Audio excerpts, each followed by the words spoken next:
وي اللي كيف قريتو في لا مينياتور ديال لا فيديو كاينين دي بروموسيون كبار في الشركه ديال داسيا. واليوم في هاد لا فيديو غادي نتكلم لكم على كاع الاثمنه ديال السيارات ديال داسيا اللي فيهم بروموسيون حاليا.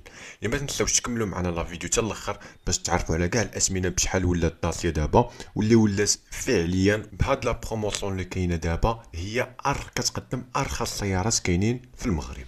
اللي خليكم معنا في لا فيديو حتى الاخر باش تعرفوا على كاع الاثمنه ديال كاع لي فيرسيون، حيت غادي نتكلم عليهم كاملين. يعني خليكم دابا مع البدايه ديال لا فيديو قبل ما نتعرفوا على هاد السيارات. السلام عليكم، مرحبا بكم في لاشين ديالنا اوتوكا ال. اللي مازال ما كيعرفناش، حنا قناه متخصصه في كل مواضيع السيارات، اي موضوع كيخص السيارات حنا كنتكلموا فيه في هاد لاشين.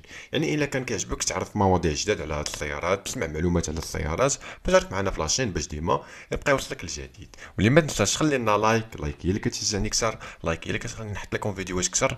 فالا بغيتو دائما الجديد خلوا لي لايك. وانا حاليا راني كنحط فيديو كل نهار، يعني كل نهار كنتكلم على شركه اللي فيها بروموسيون، كل نهار فيديو جديد. يعني ما تنساوش تشاركوا معايا في لاشين باش ديما يبقى يوصلكم الفيديو اللي لحد جديد كل نهار. اللي غير سمحوا لي الا طولت عليكم شويه في البدايه ديال هاد لا فيديو، اللي نتكلموا دابا على الموضوع اللي جينا اللي على ودو درنا هاد لا فيديو.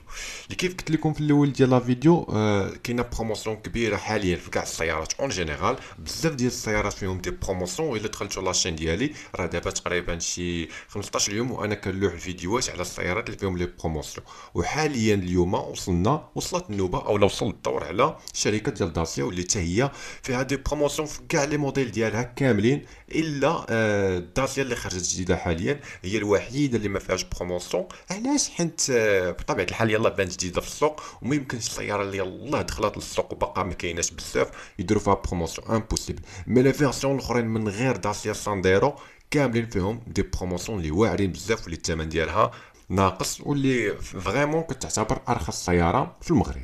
اللي نبداو بالسياره الاولى اللي كتعتبر هي ارخص سياره عند داسيا، اللي هي داسيا لوغان، اللي هي نتكلموا على الاولى. ابخي نتكلموا على داسيا دوستر، من بعد نتكلموا على الدوكر، ونتكلموا حتى على اللوجي اللي هي الاخرى اللي هي اللي كتستعمل في الطاكسيات. واللي راه جاي واحد الفيديو جديد على داسيا جوكر اللي تقريبا هي جديده ديال داسيا لوجي، اللي تسناو حتى هو قريب ان شاء الله غادي نلوحو. اللي دابا نتكلموا على داسيا لوغان جديده. اللي هاد داسيا لوغان جديده بانت شحال هادي تقريبا، هادي الروستيلي ديال الفيرسيون اللي خرجت في 2014، اللي هاد الفيرسيون الروستيلي بانت في 2017. يعني السياره قديمه في السوق، ماشي شي سياره اللي عاد بانت حاليا. واللي كيجي فيها الموتور اللي مشهور عند رونو وداسيا اللي هو الان 5 دي سي اي، اللي كيعطينا القوه ديال 85 الخيل. اللي لافونتاج ديال هذا الموتور انك ما غاديش تلقى فيه مشكل في البياس، حيت فريمون موتور اللي موجود بزاف، واصلا حتى هو الثمن ديالو رخيص، ما غاليش بزاف. يعني سواء احتاجيتي فيه البياس سواء قديم سواء رخيص، فراه غادي تلقى فيه البياس موجود بزاف ورخيص، يعني بانسب ثمن ممكن. لهاد السياره اللي نقدروا نقولوا هي اللي عندها ارخص مصاريف من كاع النواحي، لا من ناحيه المصاريف الضريبيه ولا من ناحيه البياس. راه حيت باش كتاخذ السياره اللي اقتصاديه راه كتكون اقتصاديه من كاع النواحي، لا من ناحيه البياس، لا من ناحيه المصاريف ديالها الضريبيه، ولا من ناحيه لا كونسوماسيون ديالها، و ايكونوميك نيت حتى في الوسائل ديال الامان. يعني كلشي كيكون فيها ناقص. فريمون الطوموبيل ماشي شي طوموبيل اللي غتحميك، حيت الطوموبيل فيها دو زيرباك صافي ما كتلقاش فيها الاو اس بي. يعني ولكن هذا الشيء كيبرروا الثمن ديالها. حنا نقدروا نلوموا هاد الطوموبيل حيت ما عندهاش واحد الجوده في المعايير ديال الامان، فيها غير دو زيرباك، فيها غير اي بي اس، ما فيهاش حتى الاو اس بي ما فيهاش. ولكن هذا الشيء راه كيبرروا الثمن ديالها، حيت كاينين شي طوموبيلات اخرين كتلقاهم الثمن ديالهم كدير 14 مليون 15 مليون، وما كتلقى فيها دو زيرباك وكتلقى فيها اي بي اس. يعني في نفس الجوده ديال هاد الطوموبيل، نفس الجوده ديال داسيا، وكنلقى الثمن ديالها طالع. سي فغي تما نقدروا نلوموا ديك الطوموبيل حيت ما فيهاش وسائل الامان. ولكن هنا داسيا ما نقدرش نلومها، علاش؟ حيت راه كتعتبر ارخص طوموبيل كاينه في السوق. يعني راه سي نورمال ما غاديش يكونوا فيها ديك المعايير ديال الامان طالعين. فانت شاري ارخص طوموبيل في السوق وغتقول لي الطوموبيل ما فيهاش وسائل الامان، راه سي نورمال. بغيتي تكون محمي، راه بطبيعه الحال غادي تزيد الفلوس. مي كتبان ليا من ناحيه الثمن ديالها، فصراحه الثمن ديالها مناسب مزيان. اون بلوس على واحد الفكره، انا راه ما مخلص من عند حتى شي شركه باش نوصل لكم شي معلومه ولا شي حاجه، هادشي كنقولو غير من راسي، باش بين قوسين باش تعرفوها. اللي صافي هادشي اللي نقدروا نقولوا على هاد السياره. من ناحيه المصاريف ديالها فراه الدوله كتعطيها 6 ديال الجوفو، اي انها كتخلص ارخص ضريبه ممكنه اللي عندنا هنا في المغرب، اللي هي 700 درهم. وبالنسبه كاع لا فيرسيون ليسونس فراها كتخلص حتى هي ارخص ضريبه ممكنه اللي هي 350 درهم. اللي دابا نتكلموا على الثمن ديالها. الثمن ديالها حاليا عندنا في السوق يعني بهاد لا بروموسيون اللي كاينه حاليا، لا بروميير غام الثمن ديالها كيدير 9 ديال المليون ونص. لا دوزيام غام اللي هذه كتكون ماشي عامره كاع وماشي خاويه، الثمن ديالها حاليا كيدير 12 مليون. ولا فيرسيون توت اوبسيون اللي كتخرج فيها اللي كنلقاو فيها اكرون تاكسيل، كنلقاو فيها لا ريغولاتور دو فيتاس، وكنلقاو فيها ليميتور دو فيتاس، هادشي كامل وكتلقاها بالثمن ديال 12 مليون ونص. لا فريمون صراحه الثمن مناسب. حنا ماشي كنقولوا الثمن مناسب حيت كدير 12 مليون، الثمن مناسب كنقولوا مقارنه مع المنافسات، حيت ما كاينش شي طوموبيل غادي تشريها ب 12 مليون ونص وغادي تلقى فيها ريغولاتور دو فيتاس وغادي تلقى فيها ليميتور دو فيتاس وغادي تلقى فيها اكرون تاكتيل. ما كايناش الا لا شريتها قديمه، ما في الجديد راه ما غاديش تلقى. السياره الثانيه اللي نتكلموا عليها اللي حتى هي من داسيا اللي فيها بروموسيون اللي هي داسيا دوكر، اللي حاليا راه حتى هي الثمن ديالها بطبيعه الحال غيطيح حيت بانت الجديده ديالها اللي هي رينو اكسبريس، اللي سي نورمال الثمن ديالها غادي يطيح في السوق بزاف. واللي صراحه راه ما بقاتش بزاف في ستوك، ولات قليله يعني ما موجوداش بزاف، قليل فين تلقاها باقا عندهم في لا ميزون. في الاغلب كتلقاهم تباعوا كاملين، ما كاينين شي وكالات في المغرب راه باقا عندهم واللي فيهم هاد البروموسيون اللي غادي نقول لكم دابا، اللي حتى هي راه فيها نفس الموتور اللي تكلمنا عليه اللي عند داسيا لوكان، اللي هو الان 5 دي سي اي اللي كيعطينا القوه ديال 85 الخيل. اللي حاليا هذا الموتور راه تبدل في هاد لا فيرسيون جديده ولا فيها موتور جهد من هذا، ما بقاش فيها هذا الموتور القديم. ولكن هذا الموتور القديم باش زوين، لا كونسوماسيون ديالو قليله بزاف، يعني الطوموبيل الله يعمرها دار ما كتاكل والو، لا كونسوماسيون ديالها كتروح ما بين 4 حتى 5، لا فريمون شي حاجه اللي ايكونوميك بزاف بالنسبه لهاد السياره. على واحد الفكره، راه هاد السياره لا سواء داسيا دوكر ولا رينو اكسبريس راه كيتعتبروا من ارخص السيارات الفاميليا، او نقدروا نقولوا من ارخص السيارات النفعيه عندنا هنا في المغرب. واللي بطبيعه الحال راه في الاخر راه كتبقى كتخلص داكشي اللي كتشري، راه ما يمكنش شي واحد غادي يعطيك شي حاجه فابور او شي حاجه اللي رخيصه بزاف وما غيربح معاك والو. اللي بطبيعه الحال واخا السياره كبيره واخا كتعتبر فاميليا فراه عندها ارخص ضريبه ممكنه، حيت الضريبه كتقاس بالسعه ديال الموتور اللي فيها، يعني كتخلص ديما الضريبه ديال الطوموبيل على حسب الموتور اللي عندك في الطوموبيل قداش. لها كيف قلت لكم الطوموبيل فيها موتور ايكونوميك، يعني موتور اللي صغير كتعطيه الدوله 6 ديال يشوفوا، اي انها كتخلص ارخص ضريبه ممكنه في الديزل اللي هي 700 درهم.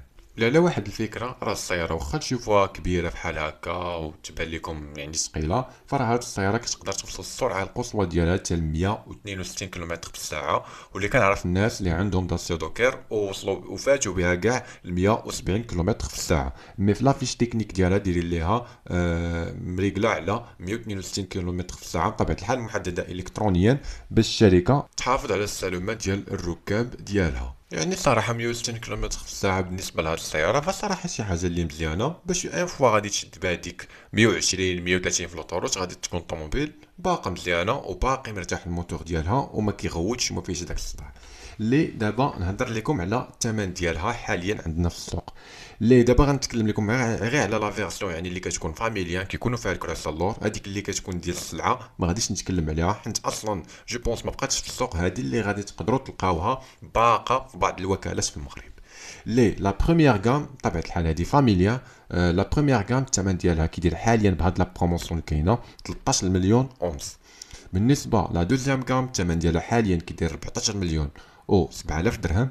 وبالنسبه لا فيرسيون توت اوبسيون كاع اللي كتخرج عندنا هنا في المغرب اللي هي ستيب واي، فالثمن ديالها حاليا كدير 15 مليون و 3000 درهم تقريبا. اللي راه هاد لا فيرسيون ستيب واي شحال هادي راه كان الثمن ديالها فايت 16 مليون. واللي واحد النصيحه بالنسبه للناس اللي لا فيرسيون الثالثه اللي حتى هي فيها بروموسيون حاليا اللي هي داسيا سانديرو القديمه اللي بانت في 2017، بطبيعه الحال حتى هي فيرسيون اللي قديمه واللي حاليا راه ما بقاتش بزاف في السوق، مي ضروري نتكلموا على الثمن ديالها حتى هي، ولكن راه باقي ستوك ديالها في بعض من الوكالات في المغرب حيت هي حاليا ما بقاش كتنتج. واللي حتى هي كيجي فيها لا ميم موتور اللي كاين في لا داسيا لوغان اللي تكلمنا عليه، ولا كاين حتى في داسيا دوكر اللي هو الان 5 دي سي اي اللي كيعطينا القوه ديال 85 الخيل. بطبيعه الحال لا كونسوماسيون بحال تري ايكونوميك كتروح ما بين 4% حتى 5. الضريبه عندها ارخص ضريبه اللي هي 700 درهم، فنفس داكشي اللي قلناه كيتعاود كيتختلف غير الثمن.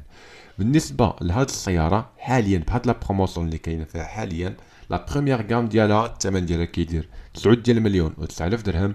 بالنسبه لا دوزيام غام الثمن ديالها كيدير 11 مليون و7000 درهم. وبالنسبه لا فيرسيون ستيب واي فالثمن ديالها حاليا كيدير 12 مليون و8000 درهم. على واحد الفكره شحال دايره النسخه ستيب واي ديالها اولا توت اوبسيون، راه كان الثمن ديالها فايت 14 مليون.